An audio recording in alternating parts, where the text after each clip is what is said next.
for it, and then all of a sudden it says it's ready, and Oh, then it I, does say. and then I mute it because otherwise you'll get good audio. So what I always wait on this screen. Not everybody does it that way. See, now we're on the screen. And then all of a sudden it says we are now live. Okay, everyone, we're live. All right, I'd like to call to order this meeting of the Council Boards and Commissions Appointments Committee for Friday, March 13th. I'm Julie Hoy, the mayor. Vanessa Nordyke, Ward 7. Shane Matthews, Ward 3. Deanna Gwen, Ward 4. And just a note for the record, Councilor Nishioka, who is our alternate, is attending the meeting and listening in. Okay. First thing on the agenda is the approval of minutes. So moved. Second. No. Okay, all in favor? Aye. Aye. Thank you. Public comment, anybody signed up? Shined up. Okay. Information items, continuation of our position requirements for governance groups. Dan Atchison, is that you? That's me.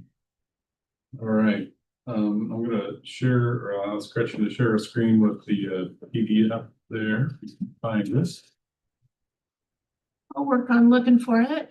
I don't see it at the In the moment. back of your package, you've got table 1 with the list of boards and commissions and some words and whatnot. I do, thank you. There's this. Oh, yours. There you go, great. So I wanted to kind of go over recap our discussion from the last meeting.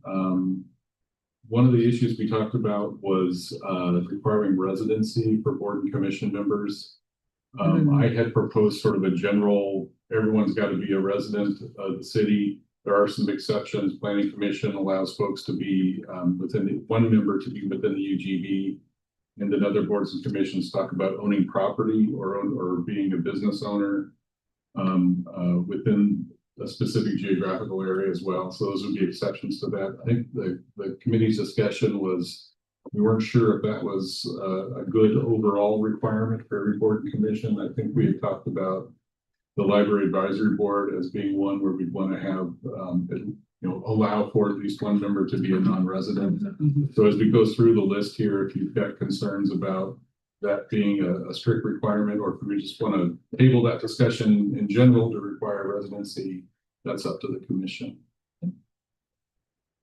You want us to go discuss that now, or are you running through your list? I think that would be a great discussion point to have, and will kind of guide us as we go through the rest of them. I personally think it's wise to have someone outside the city be able to participate and have that outside the city perspective. In which board? The library.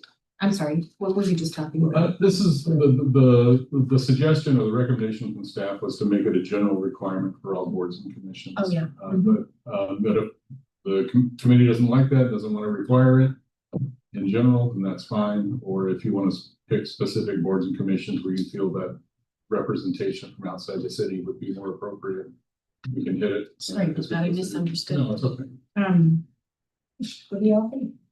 I'd rather go through them one by one. Yeah. It's hard for me to make a global policy vision. I prefer going I through agree. them. It's easier for me to kind of rationalize through it that way. That's good.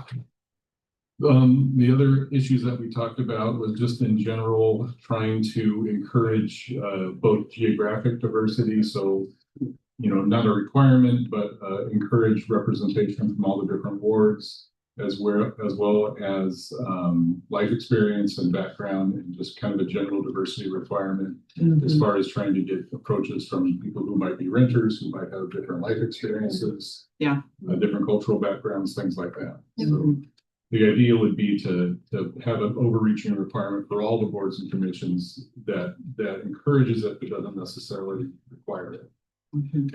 With that specifically, is the URA boards included in this, or just It is. It is. There you go. That's the only one I think I would have. I don't know that I'm against it, but just maybe some more hesitation where I'd want more representation specifically from the people impacted by the URA than necessarily like the whole global city being able to feed into what happens in the URA. I think some of the outside influence is important, but I think the people that are impacted directly by the URA is probably more impactful in my mind. So I don't know. We'll touch on those when we get to them, but I agree with that concept, and I think in general, the requirements for those specific URA advisory boards already incorporate that kind of. The geographic is, it's already in there. I think Counselor Gwynn has a question. Well, my question was back, and maybe this is out of turn, but Center 50 Plus, we had talked about whether that requires city residency, but also we had asked if that could go back to them for input. So I just wondered if that ever took place. It has not. I have not gotten around to it. I apologize.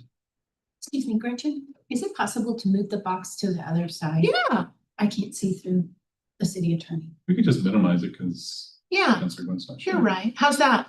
Where does her hand show up then? Oh. You can't see. so- There we There you go. go. Thank you. Yeah. That's better. Thanks a Thank lot. you. Okay, just since we talked about the geographical representation requirements, the second one on our list is NGRAB, the North Gateway Redevelopment Advisory Board. We'd already talked about this previously, but just to kind of circle back on, given our discussion. So you can see where it recommends 5 members representing small and large businesses, property owners, and others with financial interest in the area, and 3 at large. We weren't recommending any changes because there's really not a whole lot happening right now with North Gateway, just because there's essentially a single project, which is the street improvement. So that particular advice board isn't particularly active. It's also going to be stopped collecting. It's already stopped being permitted. It could be closed soon. So just let that one go. But there's an example of, even for North Gateway, we're allowing at large members. Pardon, we have a hand from Counselor Glenn. Thank you. I'm sorry, I don't think the share feature is working correctly. Maybe stop and share Yes, again. Since you toggled screens, sometimes that happens. Thank you. Yeah. Let's try that again. And I even went onto YouTube to see if I was seeing something different there. How's that, Counselor? Yes, that's better. Thank- Thank you. Oh, thank you. So the next page on the slide is the Salem Parks and Recreation Advisory Board. So the current requirements have to be residents or have their business in Salem. There's a representation from Salem Kaiser School District, and then 1 position with experience in urban forestry, arboriculture, or horticulture. And another position, or just a general concern that all members have a concern for development of parks and playgrounds, which kind of makes sense. The board's recommendation was to eliminate the Salem Kaiser position and to modify the forestry, arboriculture, or horticulture position to basically allow a little bit more flexibility there. Staff generally concurs with that recommendation. The reason for eliminating the Salem Kaiser position is back in the day, we used to co-locate parks and schools, and there was a good cooperation between the school and the city to allow joint use of both facilities. About 10+ years ago, the school district kind of changed their approach due to security concerns, and so they're not really trying to encourage joint use, public use of schools, particularly when they're in session, which you can imagine. And so the need to have Salem Kaiser on this particular board has kind of waned.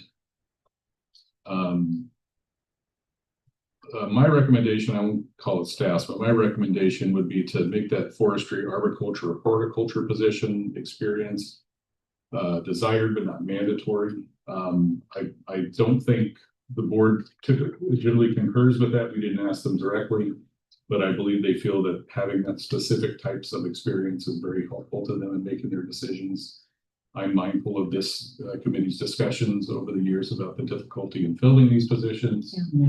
And you might find someone who is going to be a great advocate for parks and different avenues, but doesn't have that particular experience, and to give the committee the flexibility to recommend it. But that's up to the committee to decide. I like staff's recommendations. Yeah, I think.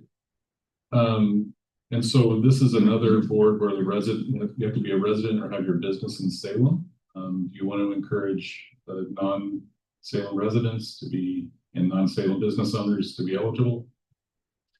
This is one of the ones where, again, I feel like the taxpayer is the one that should get the biggest voice, right? And only the taxpayer that's paying for those parks. And so unless there's an instance I'm not thinking of where someone in the county would be paying for that park development, I feel like people that are most paying for that park development should have the voice.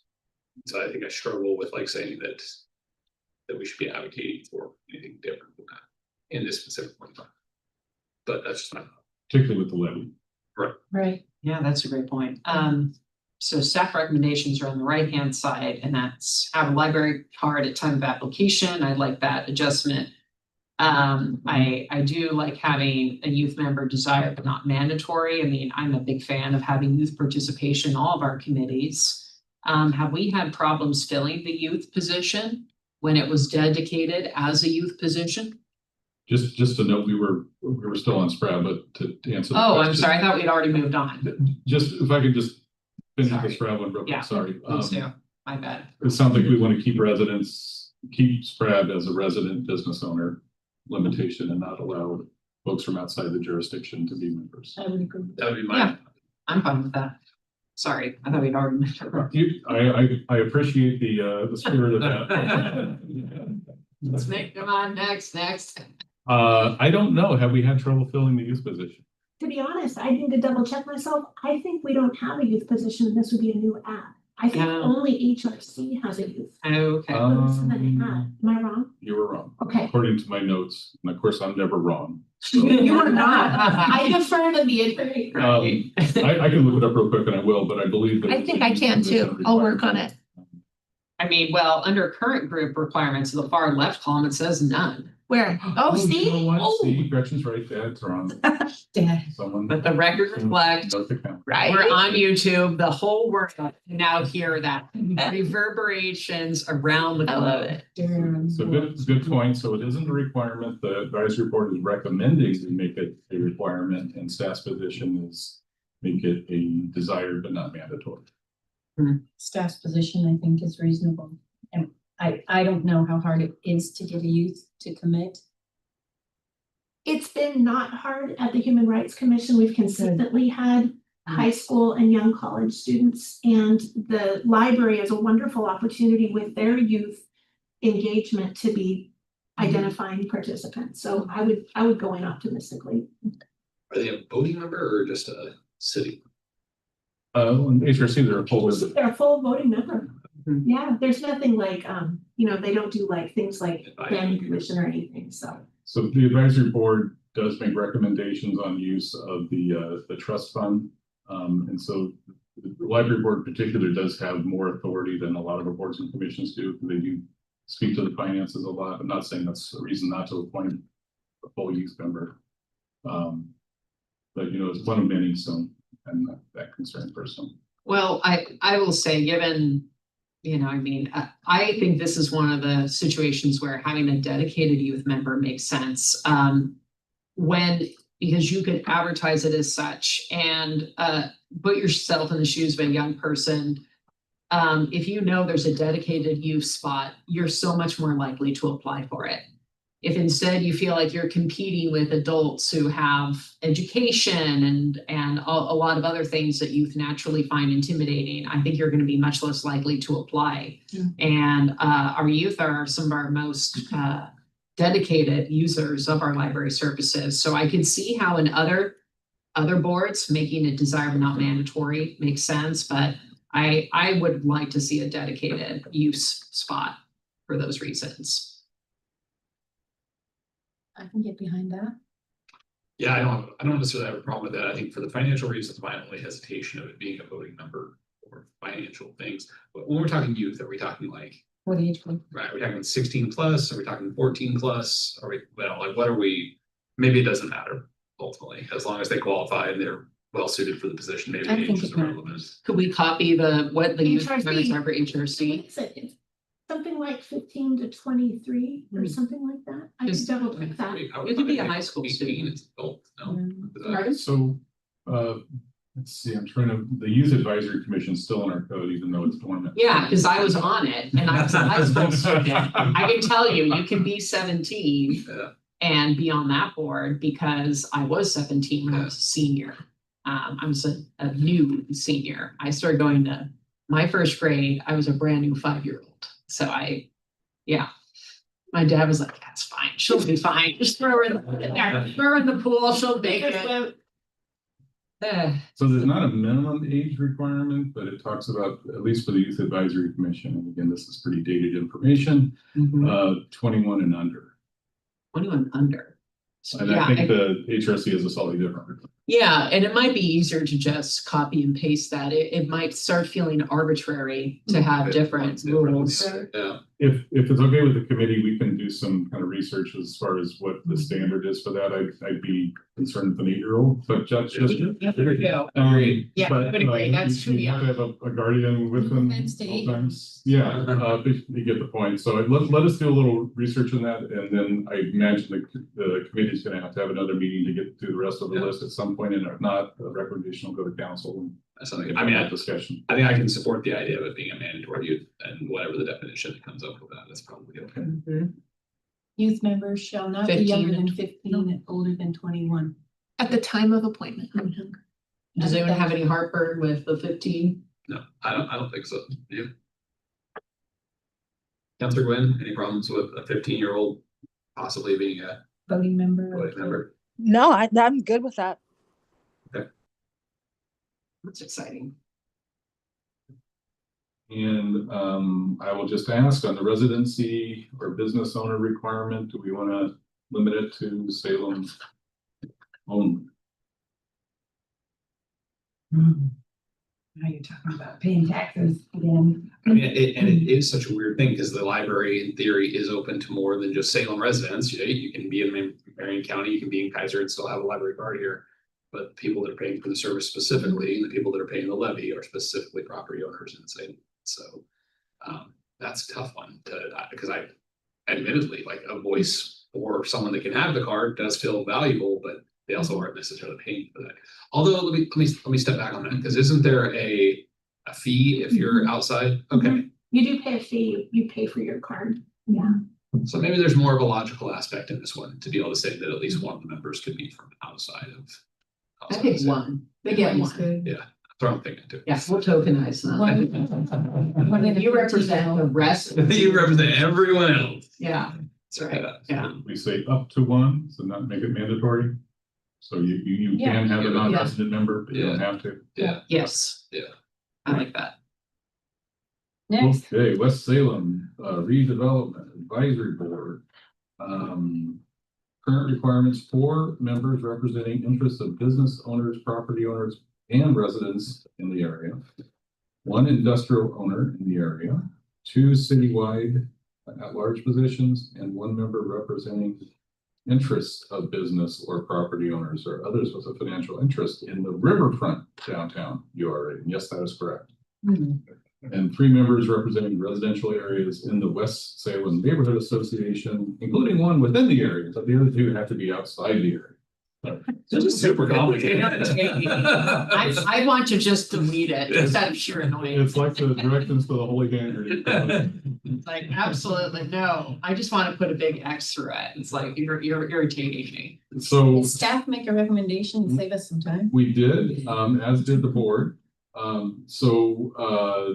They tried to broaden it, make it easier. So the 4 members who represent business owners, property owners, and residents would be changed to or residents to give you a little flexibility there. And under the industrial owner requirement, they would add or representative, which I think we're already at. I don't think that change is necessary. We're not going to require the person who owns the business necessarily to Be the appointee. person who shows up. I think if the Right. business designates someone or something like that. They're okay with the 2 at large, and under the 3 representing residential areas in the West Salem Neighborhood Association, they eliminated the requirement for 1 of those 3 residential people to be within the area. It's a good idea. Because that really would limit who can be a part of it, right? I took a little more liberties with this, and again, my recommendation hasn't been presented to the advisory board. I'm sorry, it's just that we were trying to get all this stuff together, that it didn't work out that way, so we can always take this back to the boards for their input. So instead of 4 under the area above, we're changing it to 5, representing business owners, property owners, or residents, with the preference for a person representing the interests of industrial owners in the area. That would eliminate the industrial owner requirement and just include that one with the other 4, now 5.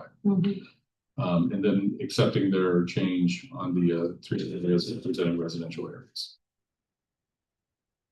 So, Sounds good to me. increasing flexibility, hopefully it'll work. Thank you for unraveling that knot. It's a Yeah, mess. exactly. Sorry for the committee, that's a point. Good question. Yes. Why is area capitalized? Is that on purpose? Or? It is on purpose because we decided to capitalize it. I noticed Well, more than once, and it- so it's not an error. It refers to a specific area, the West Salem. Oh, got it. Okay, thank you. Going to there, I think people overcapitalized. Airport Advisory Commission, current requirements are resident of the airport ward, 2 active pilots, and there's some language in there about what type of pilot's license they have, and 1 representative from the National Guard. The AAC had no changes, and we're not proposing any changes. Fine. So we're good. Leave it to them to be organized. This is maybe an example of saying you could have a pilot's license and not be a resident of the city of Salem, and that might be okay if you're using the airport. So I don't know if we would impose a residency requirement for this, particularly the I National agree. Guard representative. Yeah. Right. Yep. Yeah. National Guard. Center 50 plus. There are 7 community at-large members, 6 community members must be 50 or older, and 8 partner members. Gretchen, I apologize. I know that they had a recommendation. They made a motion and it's on the minutes. Oh, good. The substitute motion by the. I had omitted what their recommendation was in this table, but it looks like we got it. Good work, Amy. Where do you think I'd find it? It's under that category, it's under 50. Down? I There you think we just, there we go. Amy, I'll feel for you with all that information.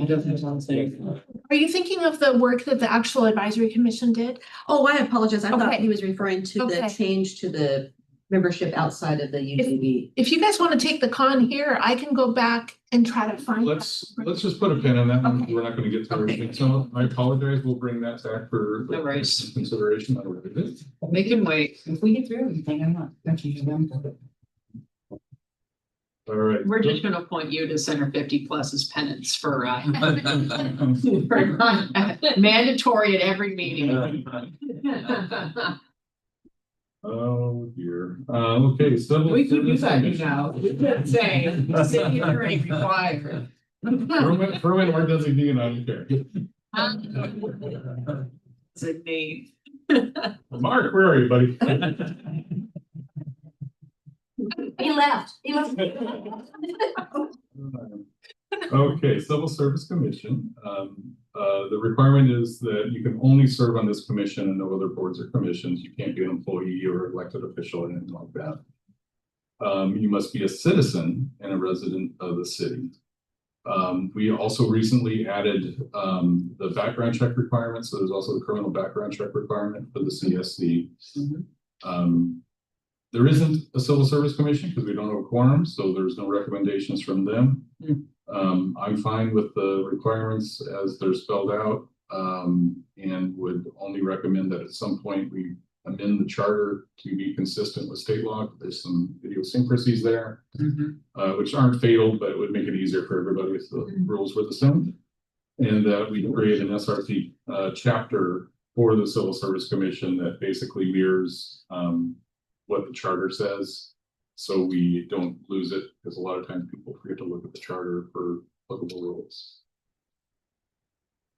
I think that's fine. There's nothing big in the modifications for consistency with the state law. No, in some ways the state law is a lot broader, but it allows us to be more restrictive as long as we're consistent to a large degree, which we are. there's a bigger story with this, the Civil Service Commission. Essentially, it's an anachronism and redundant. And it basically, its role is to make decisions on appeals for promotional exams and to adopt the civil service rules. Collective bargaining has supplanted most of that statewide, including at the city of Salem. We're trying to get our head around whether we even need a civil service commission anymore. It meets once a decade at that. Yeah. And so I'm thinking we don't, but I want to make sure the fire chief and the union are comfortable with that. Makes sense to me. I'm gonna be on that one. CATC, the Citizens Advisory Traffic Commission, or actually it's Community Advisory. And they might have broadened it beyond traffic. Wasn't there some discussion about this? Right, so right now there's no membership requirements. It used to be when a neighborhood had an issue with a street, they would come to CATC and work out that issue and maybe get some change. I believe about 2 years ago, there was a discussion at council about the role of CATC and whether we should have a separate transportation advisory commission, even though we've got CATC and planning commission. And so the direction was to broaden the scope of CATC to include maybe more of these transportation issues. Public works staff are working on a code amendment, and that's coming to council, I believe, in the next couple of months. So I wouldn't recommend any changes to this. There might be some changes that are recommended through that ordinance, and council can pick up that discussion. Sounds good. All right. Just a question, when you say traffic, so like cars? Yeah. Are you including bikes Yes. in there? Okay, thank you. Transportation system, so the whole thing, and one of the changes is probably going to be to change the name from Traffic Commission to Transportation Commission. What? So that I know how to use this well. So if I'm the neighborhood association, and someone's complaining about speed on a thing or a speed, they want a speed bump, whatever it is, I can send them this. Yeah. That's great. There's a need for that, that's for sure. Historic Landmarks Commission, near and dear to my heart. Requirements are many. Interest in historic preservation, makes sense. City resident or place of business in Salem. 5 of the members must meet the U.S. standards for historic preservation, and there's about 3 more paragraphs that go into that I'm not going to bore you with, but there's certain standards that you have to meet to be a certified historic preservationist, and they want at least 5 of their members to have those qualifications. And then you have to consider the applicant's qualifications in archaeology, architectural history, conservation, cultural anthropology, curation, engineering, folklore, historic architecture, historic landscape architecture, historic preservation planning, and history. So you don't need a member from each of those categories, but you want to have members who have proficiency in some of those categories. It's basically a requirement. I will pull that memo up, or maybe Gretchen, and I don't know if it's in the packet, but there's a memo submitted by the Planning Commission and the Historic Landmarks Commission regarding what they would like.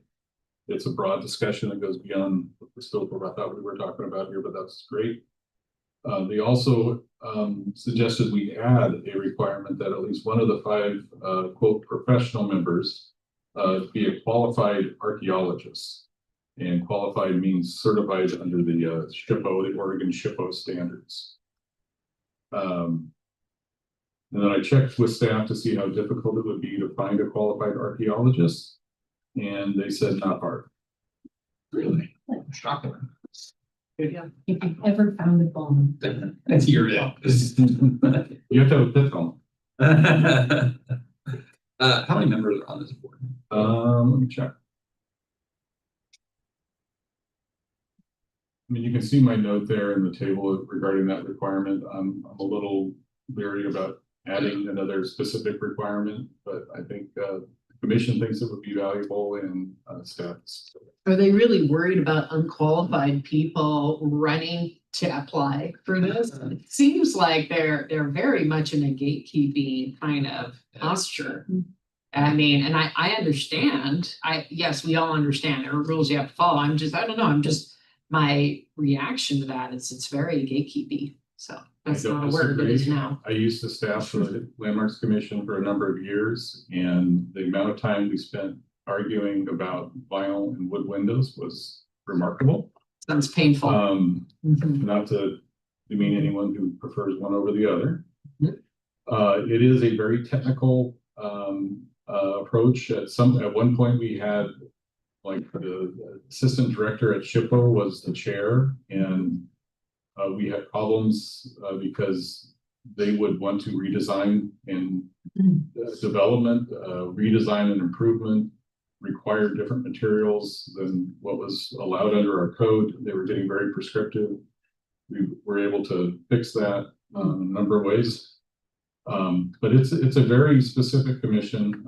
They have an interesting role. One is a policy role in making recommendations on historic landmark creation, as well as our policy for historic preservation and the code. And they also have a quasi judicial role. So when someone comes in for an improvement to a historic landmark, reclamation or a rebuild sort of thing, they get to decide those cases as well.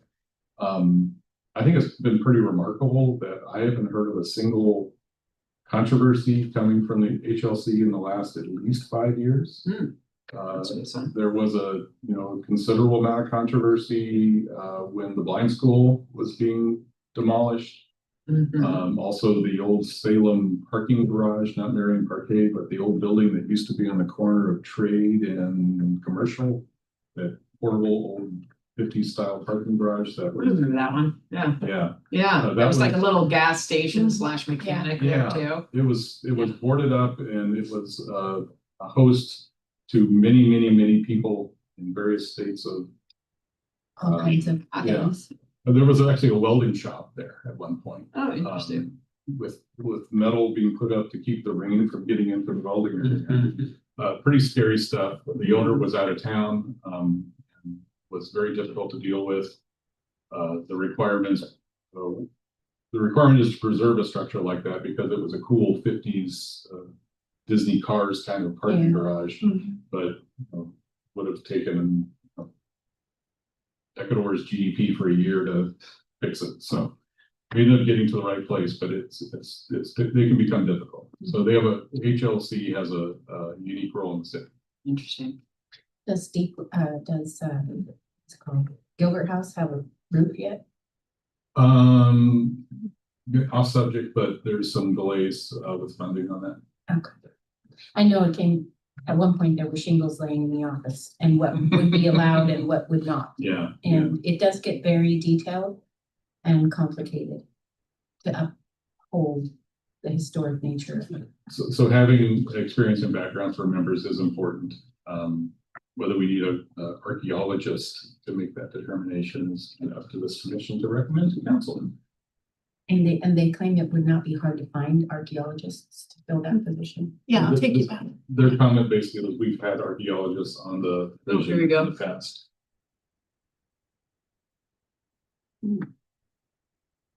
Numerous. So is it a fairly high bar? Because I'm also wondering about this 5 to meet the US standards for historic preservation. Is it a fairly high bar to meet that? You mentioned there were like 3 paragraphs beyond this. So is it? I don't know the answer to that question, but I don't know that we've had problems filling vacancies on this commission either, so I assume not. Is this commission one that pretty much stays the same? You know how some just sort of recycle members? There's term limits, so let me see what they are real quick, but they flow through. Sometimes folks flow from planning commission to here and vice versa. It feels like, and maybe this is the one where diversity is not needed, right? It feels like it's always a priority of ours to have diversity on all of our boards, at least as best as we can, whether it be geographic, cultural, whatever we're looking for. This seems like one that's sort of, as Councilor Roddick said, kind of so prescriptive that it sort of like diminishes that diversity. We want people that think, act, and see like world somewhat the same way, because we're all part of the same US standards for historic preservation, and we all kind of see the same piece. And so I think that's some of my hesitation with being so prescriptive on something. maybe that's the intent of this board, because it does have kind of a legal aspect behind it, that maybe we should have some people that are so high educated on these things, but. To answer your question from the beginning, it's a 9-member board, so 5 of the members have to have those qualifications, the other 4 don't. Yeah.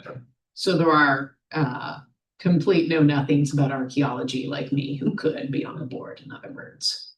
No worries, I'm not interested. I've got other things I'm up to. No, and someone who can think outside that box, Yeah, you True. know, and propose alternative solutions or ideas. I think it seems like a good mix. So my suggestion, I guess, would be if we're gonna add a archaeologist, that we would include that qualification with these other, like architectural history, conservation, cultural anthropology, stuff like that. We would add archaeology to the list, but not necessarily require a separate archaeologist member. I think That that's sounds one. reasonable.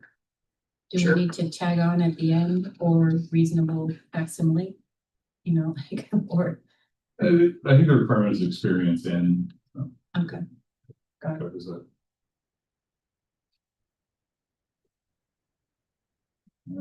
All right. Myself.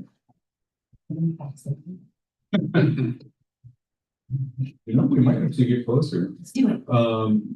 Human Rights Commission, I'm gonna let Gretchen speak to this a bit, but as the list, the requirements, you have to be a city resident and there is 1 youth member.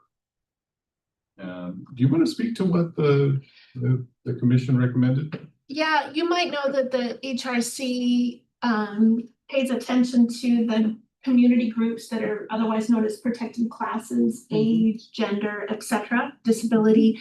And I think their idea here is to be thinking broadly about who do we currently have, and like, let's say there's no people with disabilities and you've got a vacancy and you've got all the others. Like, err on the side of grabbing in that additional thing is the concept here. Dan's got a good point about how will you identify that, and there may be a bit of a survey that has to be done with the group, is like, tell me about how, What what do you you are, think? and then Yeah. we can more correctly track what's missing, but I think that's the idea. well, I think the committee's recommendation, priority or preference, it allows for flexibility. I tend to concur with their approach. And looks like staff does too. And it's emphasized self-identify too. So it's only what people feel comfortable self-reporting. Councilor Matthews, do you wish to explain the for and above? Sorry, was that Bill? No, I think it's fine. I guess like the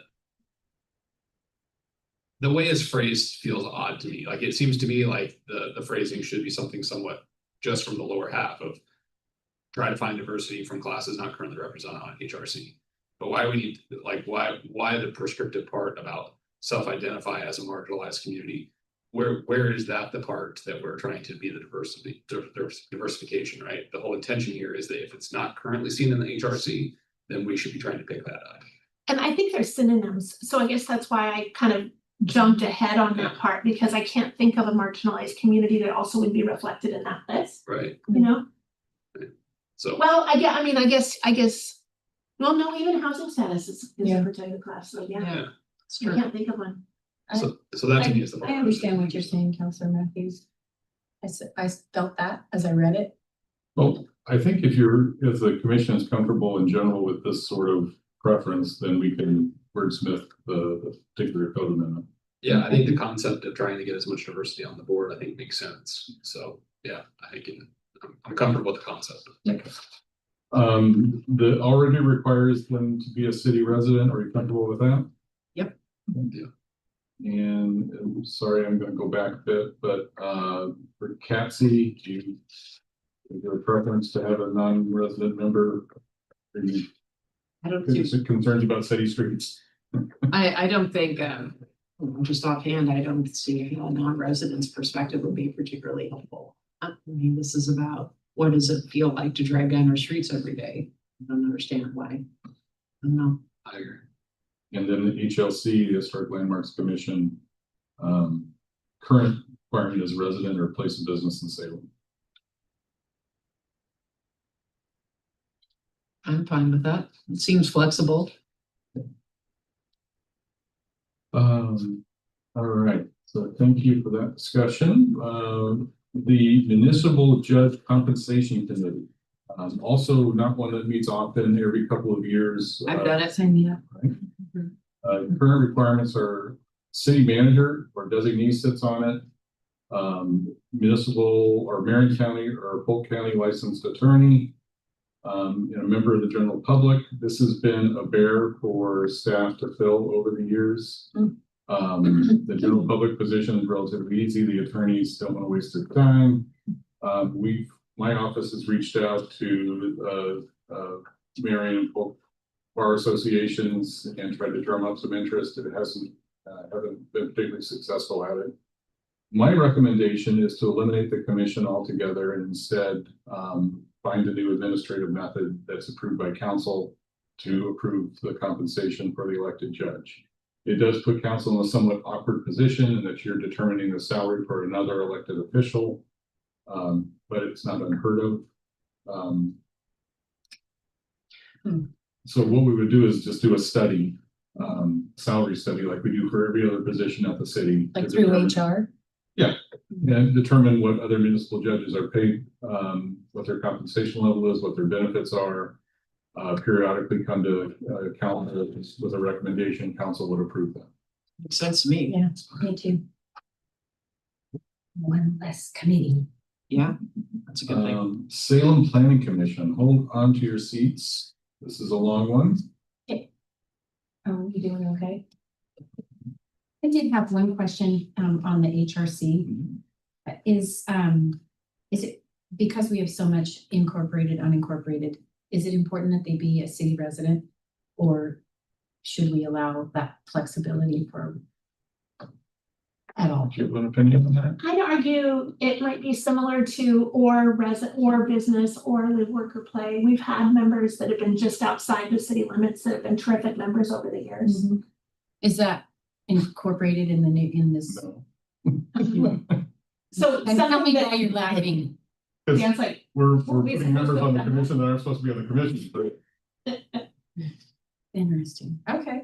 But I mean, if that's the practice, at least at some point, and I don't have a big issue with it, so it's whatever the No. commission likes. We can move on.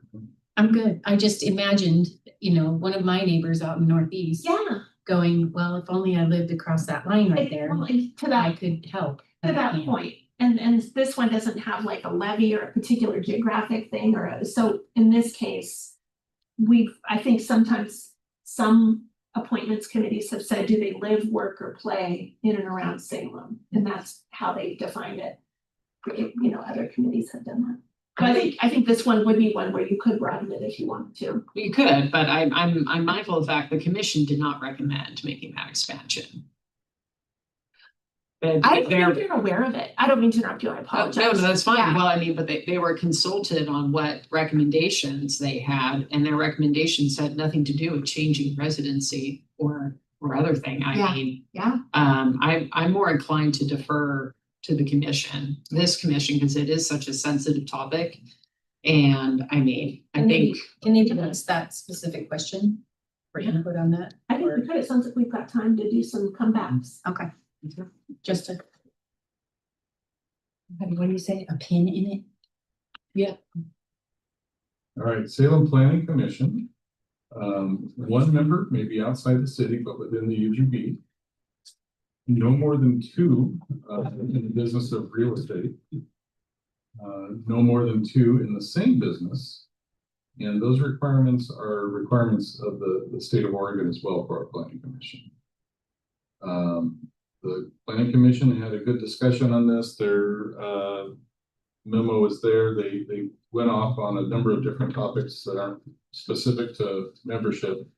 But their recommendations would encourage one member to be an environmental professional, one transportation planning or engineering professional, and one architect or architectural design professional. I think as long as those requirements are desired and not mandatory, Yeah. staff doesn't issue it. So those would be desired qualifications, but they're not, neither staff nor the commission are recommending changes to the bullet pointed list on the far left. Because No. they're required. The bottom three are required by state law. The Okay. top one is our particular thing. and I Oh, think it's okay, fine. thank you. I would probably, you personally, I'd err on the lesser of this only because just knowing the planning commission right now, these all three are representations currently on the planning commission, so I can see why at the moment for those individuals, this would be important factors. And I think they are important factors, and if we can get them in the future, great. But I think there's other pieces outside of just these particular aspects too, that I don't want to disqualify people. And I understand it wouldn't be mandatory, but obviously anything that comes as a recommendation is also what we're searching for. And so I that would be my only hesitation is I think we have in the past done a decent job of trying to be somewhat cognizant of who's on the planning commission and kind of what their skill set is. So if someone came with one of these things, I think they would automatically have a leg up in the competition anyway. So I'm not sure that designating it out as a mandatory thing, because I'm not sure what other qualifications might be out there that might be just as important to me as these particular ones. I would need to think about that more. I think about economic development.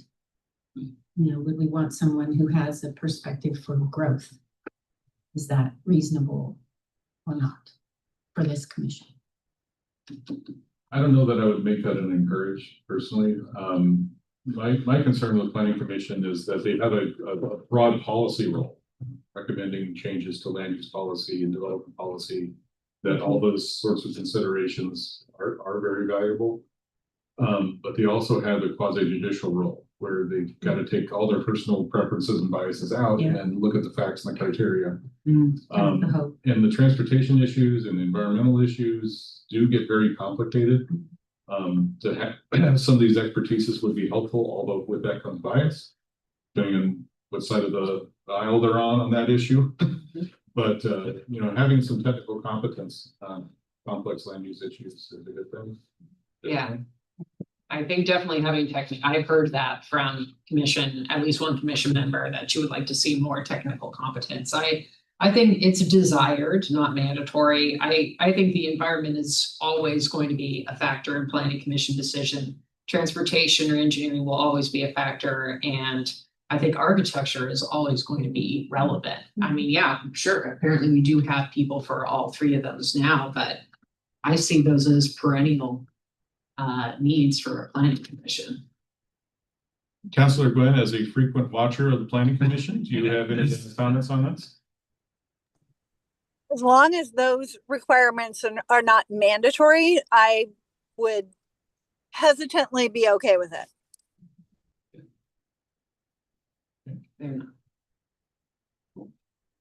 All righty, getting down to the home stretch here. Salem Parks Advisory Commission. I'm going to put a hold on that for the moment. I know at least one of us, two of us has to be at a meeting at 1 o'clock. Do we want to, we're going to need to come back on Center 50 Plus and a couple other items.